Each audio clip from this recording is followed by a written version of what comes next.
I-divide natin ang 8x to the 4th plus 2x cubed minus x squared plus 13x minus 15 divided by 2x squared minus x plus 3. So, isulat natin ito na parang division of numbers. Pagkatapos, ang mga terms dapat nakaayos from highest exponent to lowest exponent or yung tinatawag na standard form para sa dividend at para sa ating divisor. Then, ang i-divide natin palagi ay first term ng dividend divided by first term ng divisor. So, to start, 8x to the 4th divided by 2x squared is equal to 4x squared. Then, we multiply 4x squared times 2x squared equals 8x to the 4th.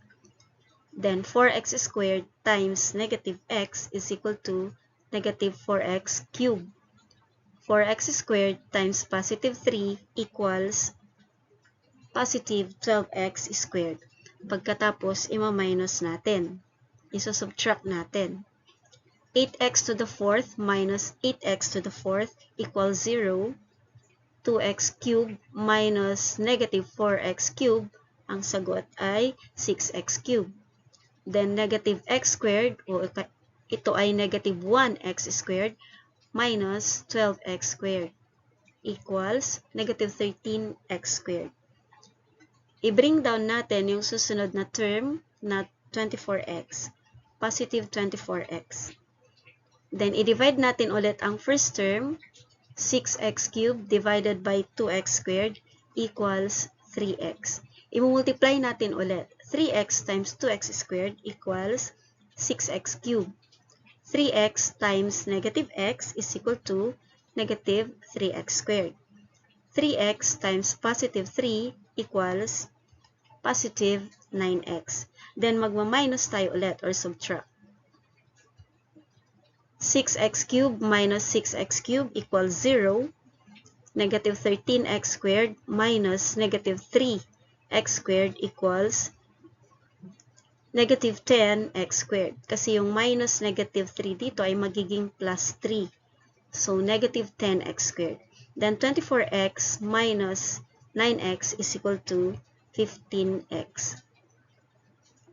Meron pa tayong natitira na term which is negative 10. I-bring down din natin. So, minus 10.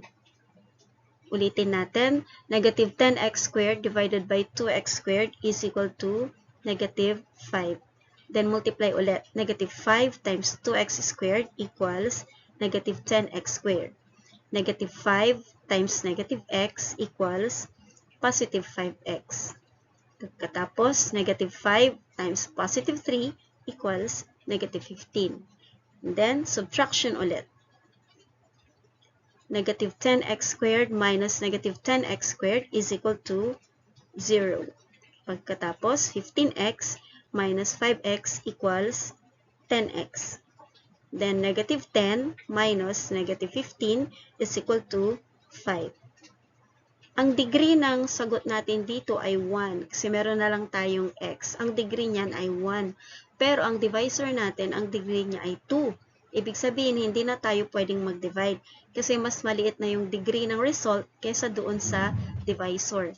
Kaya ito, remainder na ito. At ito yung ating quotient.